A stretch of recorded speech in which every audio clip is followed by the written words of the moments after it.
Thank you for joining SeniorLivingGuide.com's podcast episode, Does Medicare Pay for ... I am Darlene Mahoney with SeniorLivingGuide.com. We are your one-stop resource, helping to take the stress out of searching for your next home or community, whether you are interested in independent, active, or need to consider assisted living, skilled nursing, memory care, or even looking for a great home health company. We help seniors and their caregivers find those solutions all in one easy-to-navigate spot so that you can compare shop and find what is very best for you. I am in the podcast studio today with Dr. Pam Tronetti and Janet Rooks. Dr. Tronetti is an osteopathic physician who specializes in geriatrics. Janet Rooks is a social worker and a dementia care specialist. They work together at the Parrish Senior Care Solutions Center, or the Senior Consultation Center, my apologies, where they focus on the care of patients with dementia. Dr. Tronetti is the Director of Aging Services at Parrish, and Janet Rooks coordinates Parrish Senior Solutions, which provides education, resources, and support for seniors and their caregivers. So we're going to talk a little bit about Medicare today, which is awesome because we are right in the middle of Open Enrollment. So this is a great conversation to get some of the nuggets, because it is really a little bit of a complicated issue. It's just not super cut and dry like maybe some folks might think it is. So, yeah, and it is a short window. It is a short window to make some big decisions that affect you for a whole year. Is that correct? Correct. It's a whole year. Okay. So tell me about Medicare. Okay. Medicare started July 30th, 1965, to help seniors with medical expenses, and that Medicare would pay 80%, and then the senior would have to pay the other 20%. This was generally just hospital care. Mm-hmm. Over the years, Medicare Part B developed, and that covered outpatient care, doctor visits, home health, physical therapy, outpatient testing. We're familiar then with Medicare Part D because D stands for drug. That's the drug plan. And that's something you sign up for to pay for your prescription drugs. Medicare Part C is actually a little bit separate. It's the Medicare Advantage plans that we are going to talk about. They are kind of a substitute that you can choose instead of Medicare. Different kind of plan, which we will get into. So now you have Medicare A, B, C, and D. Ready to just keep going down the alphabet? Probably, like hurricanes. We'll be up to Zeta exactly. after a while. Let's hope not. But the Medicare pays 80%. Okay. And when you turn 65, you automatically get Part A. Okay. So Part A, I think a lot of people kind of think when you get Medicare, all your health insurance worries just poof into never land and everything's just covered. But that is not the case, and that's what we're going to talk about. You have to make some decisions.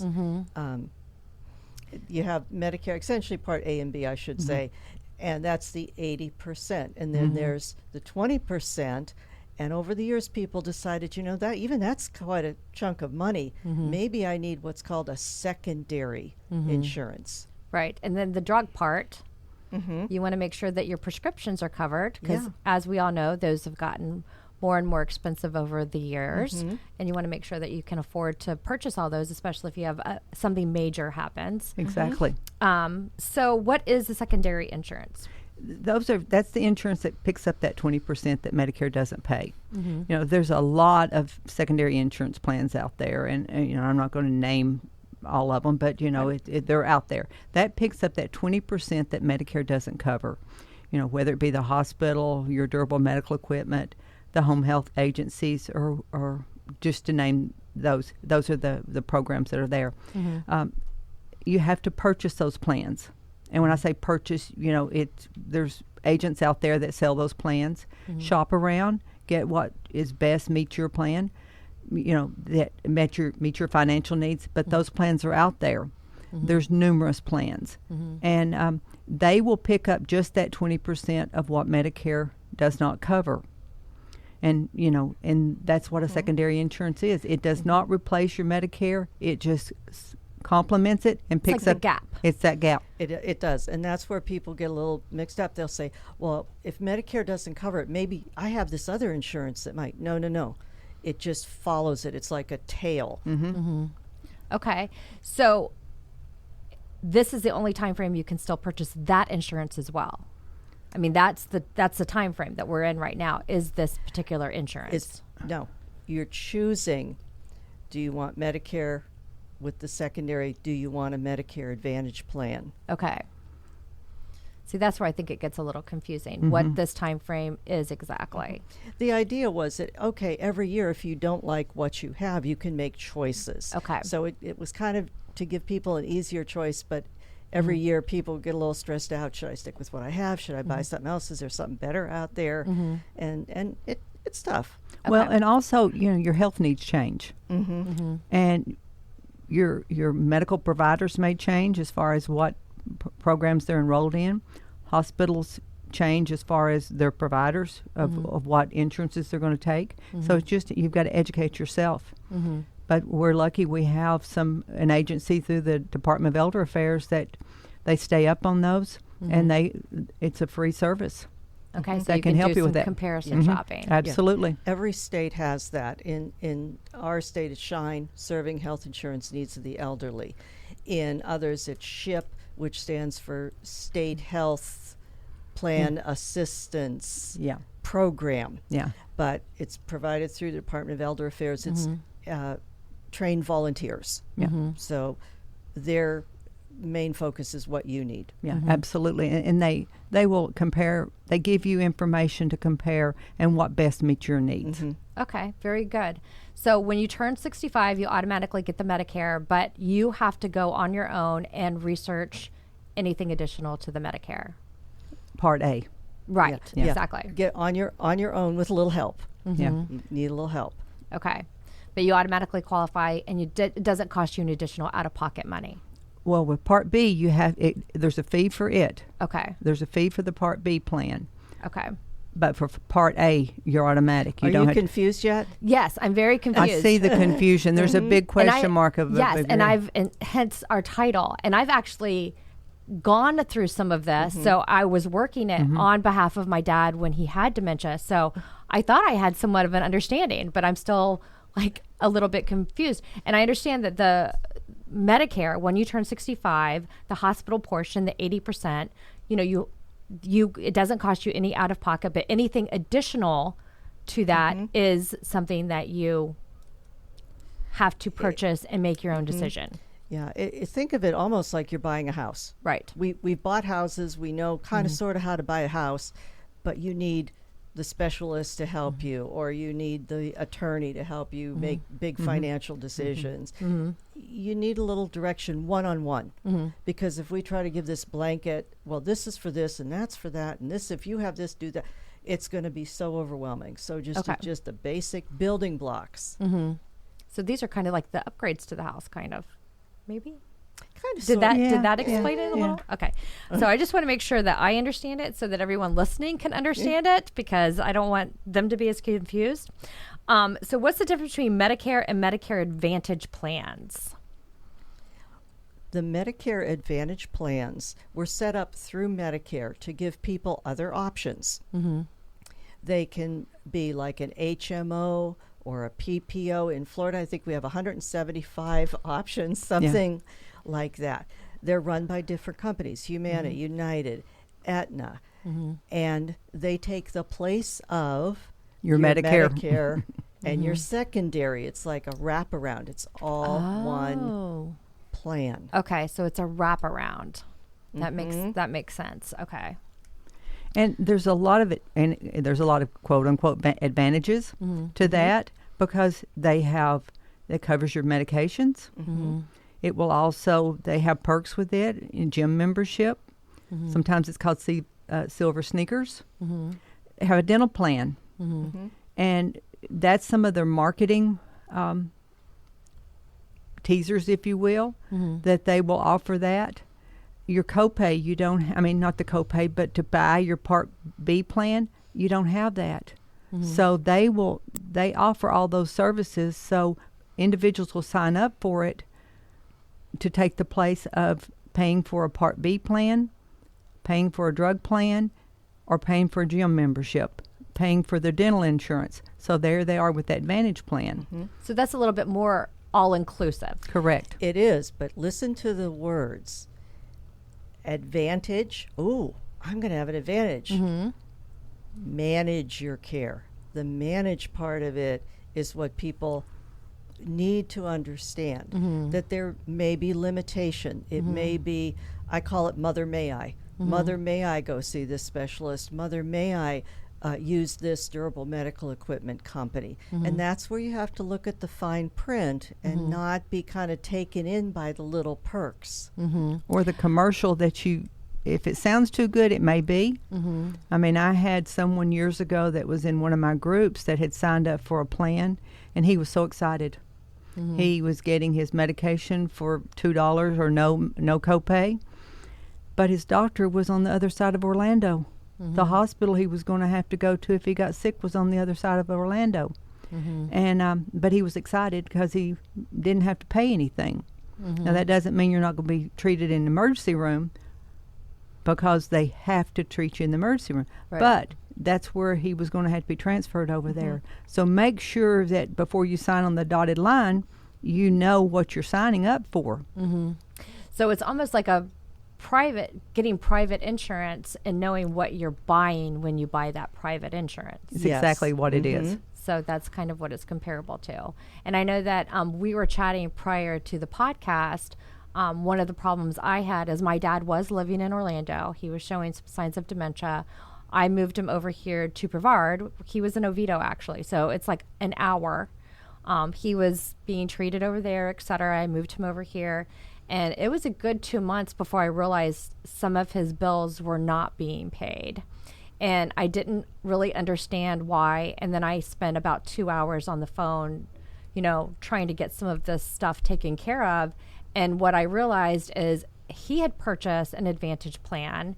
And what had happened is it was only similar to what you just said, in a geographical area where he had to be treated within the region. So he was over at a Florida hospital, Advent over in that area. So he wasn't getting reimbursed properly over here. So I had to change his geographical area, which they did, but it would take 30 days before he could use a physician over here. Well, 30 days is great, but when you have dementia, you have some other physical issues, and you need to see a doctor. Clearly, I'm not going to put him in the car and drive an hour. So it was a problem, clearly.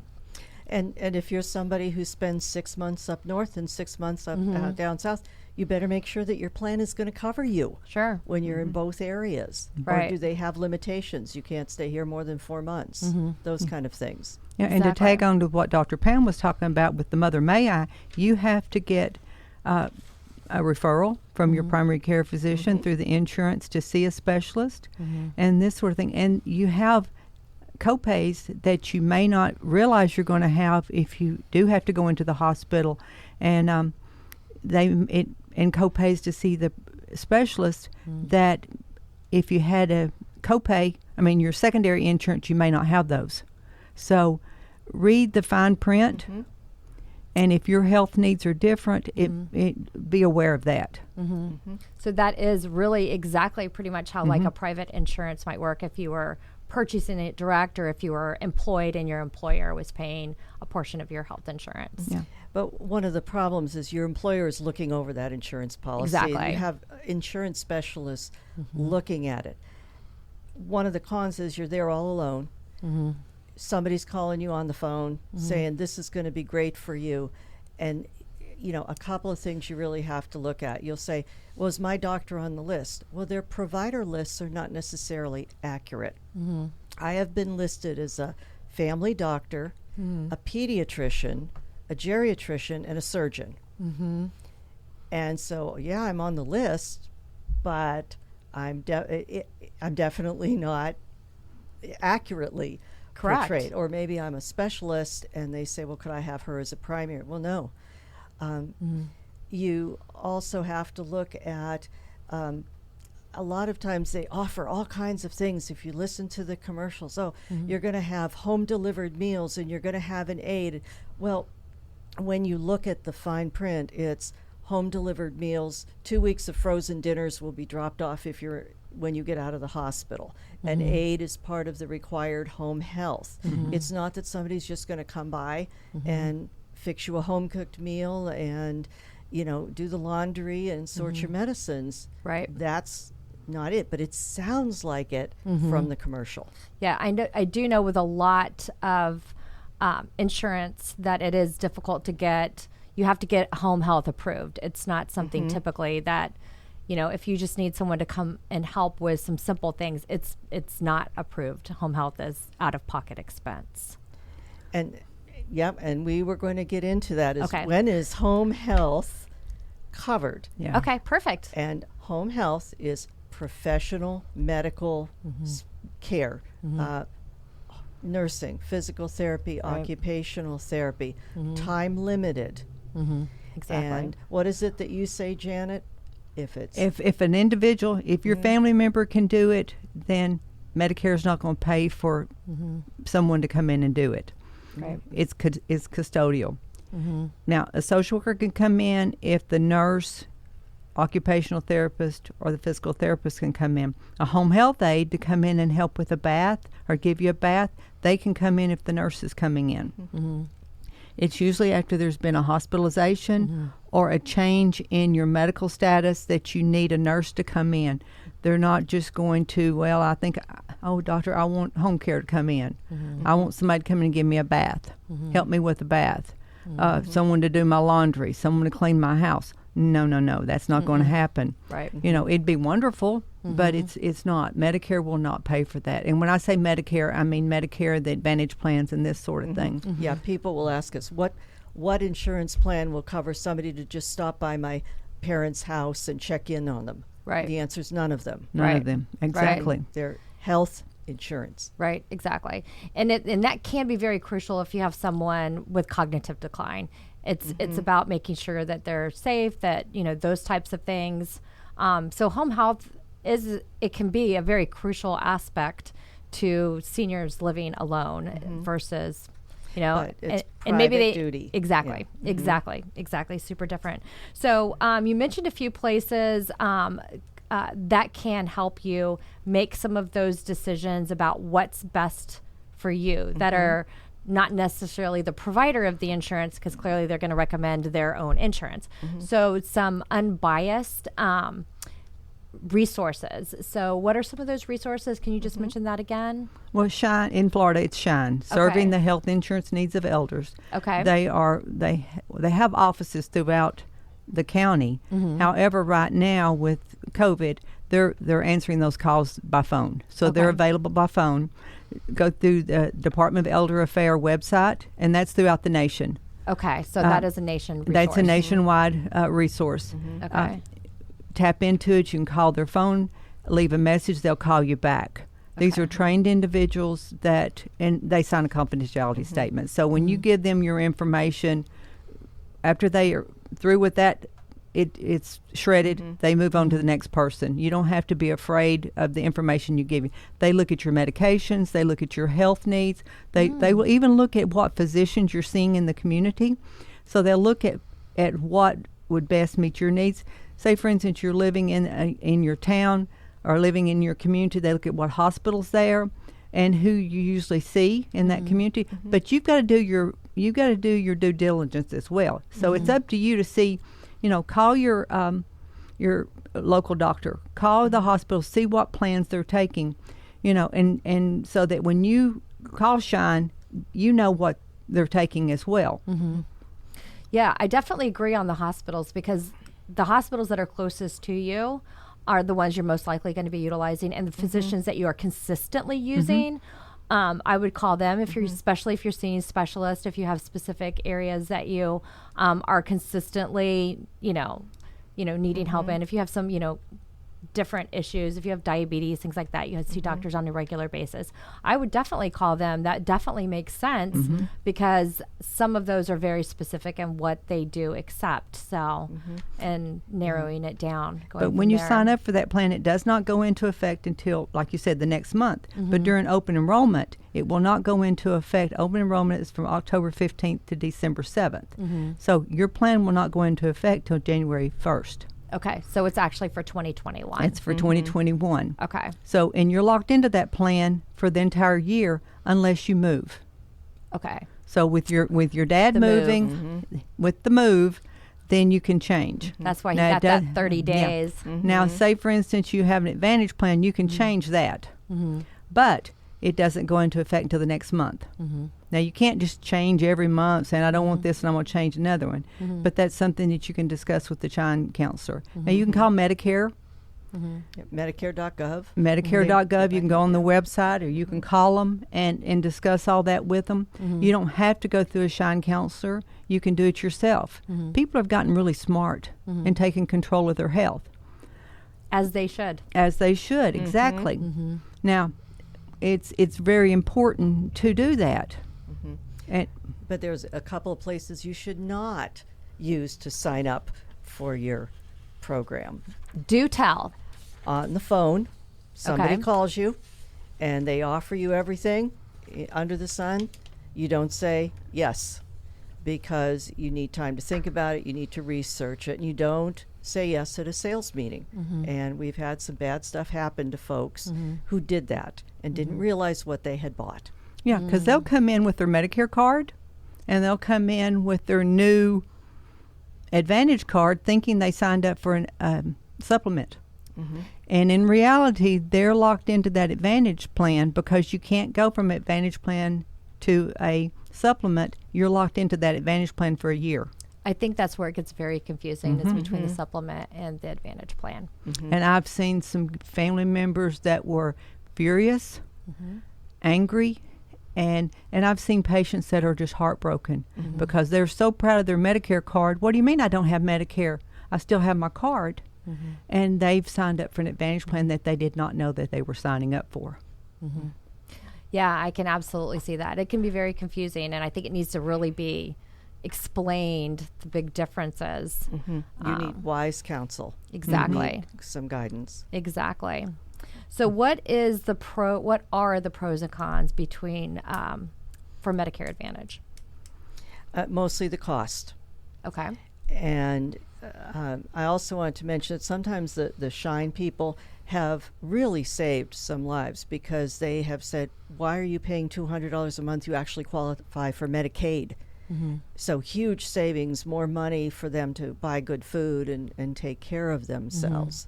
So that's really the selling point is the cost. And if you're a healthy person and you go to the doctor a couple times a year, great. So many people love their Medicare Advantage plans. All their doctors are on it. They're getting their needs met. And for other folks, it's just a bad fit. Yeah. And also, you get your drug plan. So you don't have to buy a separate Part D plan for your medication if your supplement doesn't cover it. And so that's a plus as well. The disadvantage of it is you're seeing the doctors that are under that plan. You're using the pharmacy that's under that plan.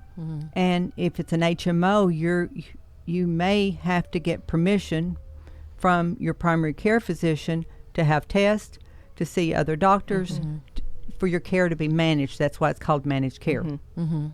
So they really need to understand the absolute differences and the cost that they're going to pay for those, and if they're willing to, kind of figure out what the costs are and what's important to them. Yeah, it's a balance. Exactly. Exactly. And it's not super inexpensive. I mean, both of those are really going to cost a little bit more out of pocket if you want to have that. I want to say gap. Again, coverage. They look at your income, and maybe you would qualify for a lower price or a very low fee, or if any fee plan that will cover you and meet your budget needs. Do the Advantage plans do that as well? Absolutely. Okay. All right. So it's not just, interesting. That's good to know. Okay. Very good. don't always listen to the hype that's on the commercials on TV because they're selling a product. And sometimes if it sounds too good, it is too good. So, I'm not saying don't listen to it because you need to educate yourself, but don't believe all the hype that you hear. It's not one size fits all. No, it's not. Exactly. No, absolutely. No, I can absolutely see that. And one thing you were talking about not making a decision, and when you're walking through different like drugstores and things like that, some people are setting up tables and things like that. Do you think picking up a brochure and looking at it, but definitely not signing up on the spot? I mean, what are your recommendations? I don't want to put words in your mouth because I do know that I know a lot of people set up like their event or their table or their booth. Yeah, I was listening to a commercial and it said, today is one of the few days that you can make this change, meaning, it's open enrollment time, but it sounded like, oh my goodness, if I don't make this decision today, I'm going to miss out. High pressured. Yeah, and be careful signing your name on a list because there may be fine print on that list that you don't even know what you're signing up for. So be very, very careful about giving your personal information out on a list because you're signing up, you're giving them permission to do something with your name, your telephone number. Never, ever, ever give your Social Security number out to anybody. Right. Unless you know who you're giving it to. But so strangely enough, my cell phone has been blown up probably 15, 20 calls a day with, and maybe it's because my phone number ended up with something associated with my dad, I'm not for sure, on health insurance every single day. It's literally out of control. I get texts. Wow. I get voicemails. I get hang-ups. I mean, I literally am not answering my phone unless it's something that I recognize. But most of our seniors are It's too insane. polite to not answer their phone. And our patients with memory loss will answer the phone. And as they're talking and talking, they might say, hey, is it really sunny there? And they go, yes. So then they have, we got a yes from Mr. So-and-so. Therefore, he is now signed up. Yeah.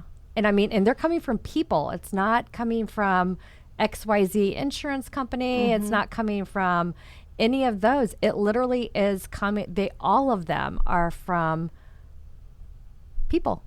Yeah, what's interesting is when you get a call from yourself. Okay, that's your scary. Phone. Yeah, on your phone. Yeah. Yeah. So we are going to take a quick break, and we are going to be back, ladies. Thank you. Wonderful.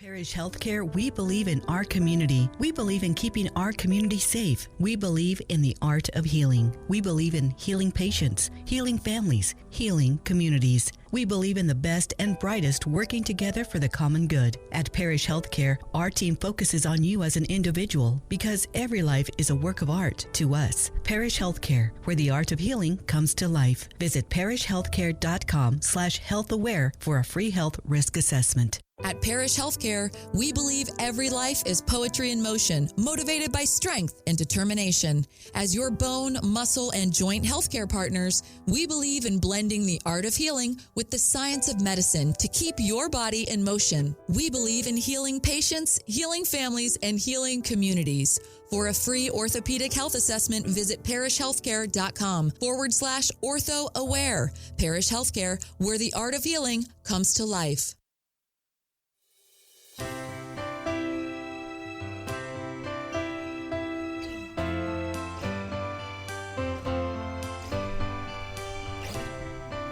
Welcome back. Welcome back. We are chatting with Dr. Pam and Janet about Medicare. So I had a question. Does Medicare ever pay for any dietary items that people need or any type of nutritional supplements that are required, anything like that? Well, we get asked that a lot. I need Ensure Boost. You told me I have to gain weight. Will Medicare cover it? No, they will only cover those items if that's your only means of nutrition via tube feeding. Okay. So the people who have the tube feeding will get that. but everyone else, no. Oh, that's interesting. Mm-hmm. Okay. It will pay for a dietitian for dietetic education if you're a new diabetic or you have renal disease. Okay. So if you are just not eating because you're just not able to due to like cognitive decline, dementia, anything like that, but it's not but really is your only, that's not something that would typically be covered, even in a hospital, or well, hospital is different. a hospital is different. Of course, okay. they'll, that's covering all your services in the hospital. But no, as an outpatient. As an outpatient, okay, that's a different story. Okay, that And I'm glad I clarified that. In a nursing home, it's part of your care. Okay, so that definitely makes a difference. So what about, when you need things like wheelchairs, walkers, scooters, because those are all very important and they can be very costly for those folks to get around. And that's your Part B. Part B Medicare, your durable medical equipment. We're going to another part. No, it's outpatient. It's Okay. outpatient. It's your outpatient. And this is something that 30 years ago, somebody would come and say, hey, I think my mom needs a walker. I'd write a prescription. Here's your prescription. Go to the local medical equipment store. You buy a walker. Now, Medicare requires medical necessity for everything. So if I haven't seen you in a few months, I have to see you in the office. I have to do an exam. I have to document the need. There's certain phrases that have to be in that exam. And the equipment has to be used in the home. Okay. Not, I want a chair for when we go to the mall. Medicare says, no, that's not medically necessary. So if you document, yes, I need this to go within the home, the more expensive items, the scooters and the electric wheelchairs, actually require a physical therapy evaluation. And again, documentation, it'll be used in the home. Documentation that you have tried every other mechanism, and this is their only option to get around in the house. There's also time constraints. So if you've had a walker, say for instance, for my mom, I got a walker for her. 5 years. Have to wait 5 years before you can get another one. So there's time constraints. So you can't upgrade to a fancier one in another year or two. If it breaks, the wheel then repairs can be done, but you have to pay for that. Medicare's not going to pay to have the repairs on the wheel or whatever, but there's time constraints. You can't get a walker and a wheelchair at the same time because Medicare's not going to cover. If you need that piece of equipment, if you go to a wheelchair first, they're not going to pay for a walker because if you needed the wheelchair, why would you need the walker? So it gets kind of... Or they might put some things under temporary rentals and then withdraw it. Right. Getting a hospital bed, there's only certain diagnoses they will cover and then certain explanation of the symptoms the patients. And I'm putting my name on that, saying I verify. And if we just are doing it without all the documentation, then that's fraud. Right. So we're putting ourselves at risk. So we have to have that. And the durable medical equipment company won't give it out unless the patient qualifies by the diagnosis. So everything just has to be checks and balances approved in order to have it covered. Now, I usually will tell folks to go to, they can go to the thrift stores. A lot of times at garage sales, there'll be walkers that folks have had, and now they've got them at garage sales. Or, like I said, some of your churches have a loan closet, and you can get them on loan, and you take it back when you don't need it anymore. Yeah. But I've heard people say, well, I don't need this walker anymore. I'm going to get rid of it. Put it in the attic, put it in your garage. You may need it again. But having said that, we have seen individuals come in, and the man's 6'4", and he's got his, his aunt's walker, and she was 5'1", and they're all bent over. So you deserve your own walker and it to fit you. So, if you have a walker and it's not fit to your size, they can be adjusted. Yeah, you wouldn't say, I think I need dentures, and somebody say, well, hey, I have some over here that where my husband, here, you just put these in your mouth. It doesn't work that way. And that's, the walker, that's something I would think about just because it's adjustable, but wheelchairs are the same way. They when I ordered a wheelchair for my dad, they got his specifications, and the wheelchair that was delivered met his specifications. And I was like, oh, I never really thought about this. I just thought a wheelchair is a wheelchair is a wheelchair. And it really isn't, I'm assuming, based on, you know, the questions that I had to answer.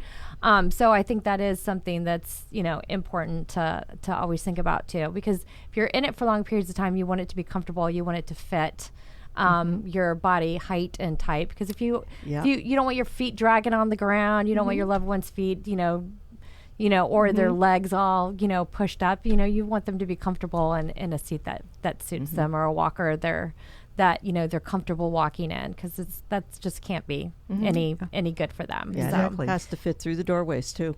Yes. So you have to take some measurements. Well, and having said that, it stops at the bathroom door. Medicare coverage stops at the bathroom door. So it's not going to cover the elevated toilet seat. That or the grab bars. Or the grab bars that so many people will ask for. You know, we're blessed here in Brevard County because we have a company, community agency, that will come out and put grab bars, install the grab bars into the studs. They have this little device called a stud finder, and they'll put it in there. So, you know, I will tell individuals, please don't use the suction type grab bars because they'll pop loose when you know, it's scary. But, you know, there's bits, the drill bits that go through the tile in your shower or in your bathroom. So, you know, handyman can do it.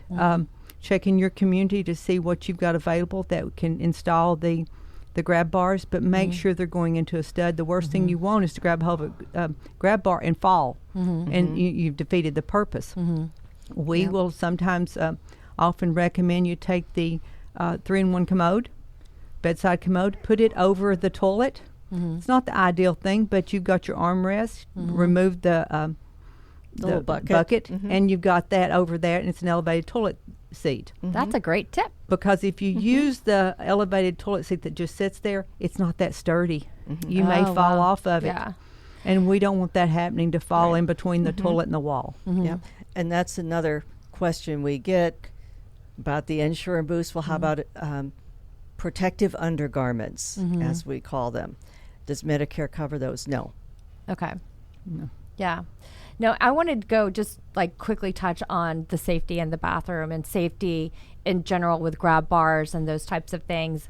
You know, one of my things that I think is so important that I think you can never stress enough is safety from falling. Once a senior falls, it can alter their life forever, and you never go back to life before a fall. So having grab accessories or grab equipment that's properly installed anywhere you might need it is imperative. Yeah, that is not something you skimp on, and it's not something you overlook. You know, having you know, rugs where they should or should not be, having a safe bathroom anywhere a senior might be, you know, navigating. It's just so important to have a safe environment where falls are eliminated as much as possible. And we give out a home safety checklist to everybody that comes in the door. Scatter rugs, throw rugs, get rid of them. Yeah. Because as individuals age, their vision dims, and even with a night light, it may give the what's the word I'm trying to think? The illusion. Of a hole.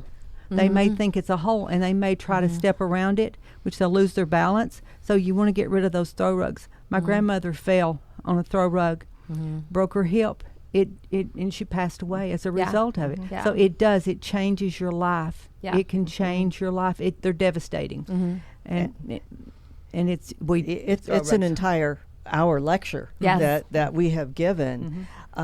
But it also brings up, because we have a lot of folks who haven't been walking, haven't been exercising. Will Medicare cover physical therapy to come to the home? And they absolutely do.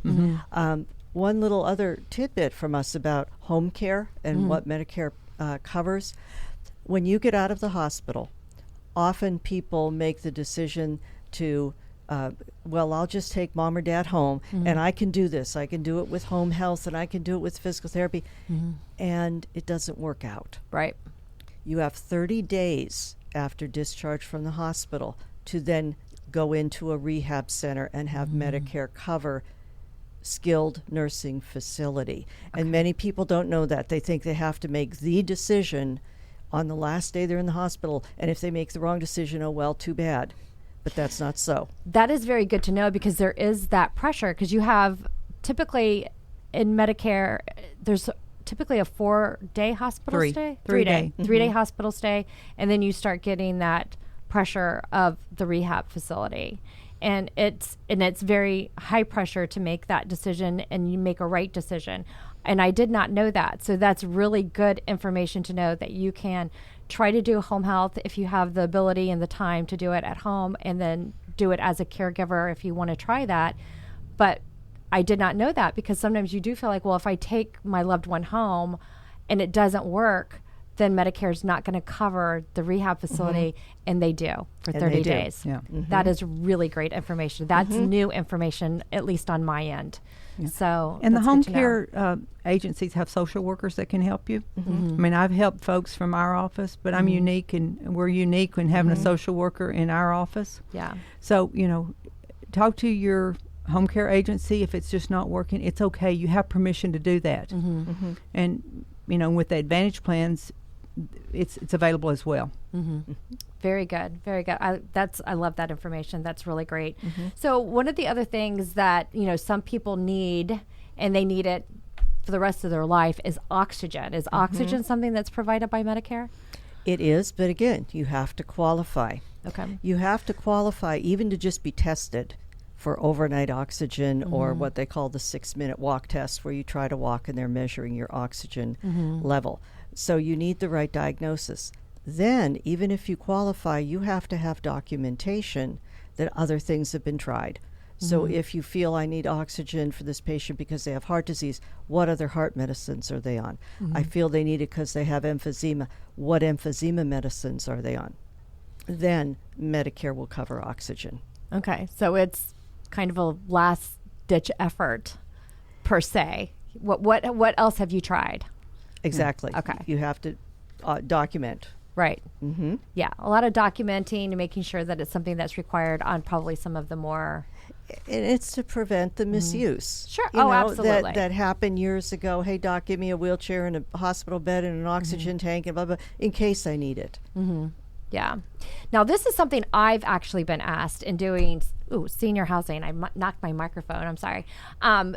In senior housing, and I think sometimes it gets confused. Medicare can sometimes get confused with Medicaid, or it gets misspoke. Does Medicare cover assisted living?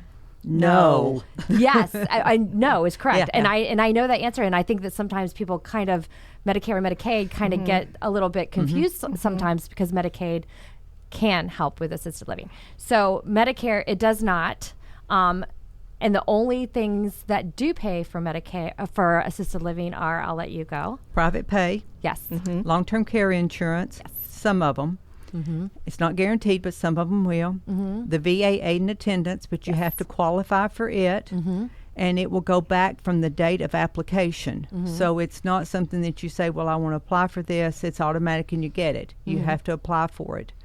And I guess that's it. Yeah. Those are the three. Right. And the Medicaid are some options at some assisted living, not all assisted living accept it. Exactly. Correct. And that's often a process. And again, first you have to qualify for Medicaid. Yes. Yeah. And it's all based on income. And then there's certain steps and protocols. The person may have to stay at a nursing home for 60 days. And then they'd qualify. And then it would only be Medicaid facilities that accept Medicaid. Exactly. Yeah.